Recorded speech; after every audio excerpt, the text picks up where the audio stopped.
За сайн мэцгаана уу. Тэгэхээр та бүхэндээ өнөөдөр англи хэлний үгийн утгын ялгааны тухай хичээл орох гэж байна. Тэгэхээр англи хэлэнд бол маш олон юм адил утгатай үгнүүд байдаг. Гэхдээ хэрэглэх тохиолдол буюу утга нь бага зэргийн ялгаатай. Тэгвэл эхний бидний ярих үг маань complete, finish гэдэг хоёр үг байгаа. За хоёулаа дуусгах гэсэн үг тийм. За тэгвэл энэ үгийн ялгаа бол байгаа. За адил хэрэглэх тохиолдол бас байгаа.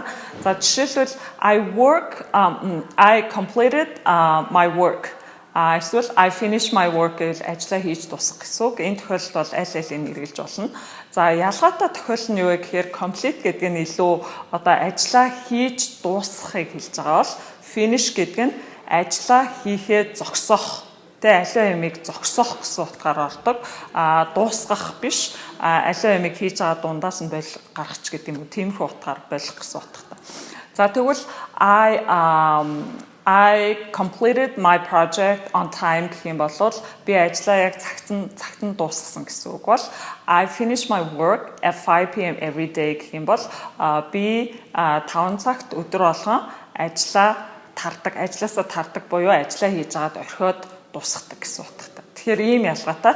За дараагийн нэг 3 одоо адил утгатай үг маань watch, look at, see гэсэн 3 үг байгаа. За тэгэхээр watch гэдэг үг маань яг ажиглах гэсэн үг. Тэгэхээр I'm watching you гэвэл би чамайг анзаарж байгаа шүү, ажиглаж байгаа шүү гэсэн үг.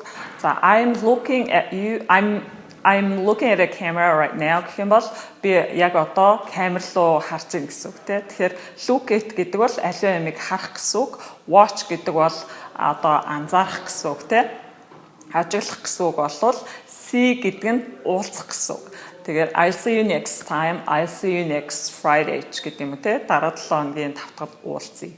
Тэгэхээр хүнтэй уулзахыг see you гэдэг. Тэгэхээр энэ 3 маань нэлээд ялгаатай юм 3 үг байгаа. Тэгэхээр эдгээр ялгааг мэдэхгүйгээр энэ үгийнхаа утгыг буруу хэрэглэхээр бид нар одоо алдаа гаргаад байдаг. Тэгэхээр адил утгатай хэдийгээр олон үг адил утгатай боловч хэрэглэгдэх тохиолдол ялгаа бас байдаг гэдгийг одоо та бүхэнд ойлгуулахыг хичээлээ. Тэгээд дараагийн цовруул хичээлээр болцсон.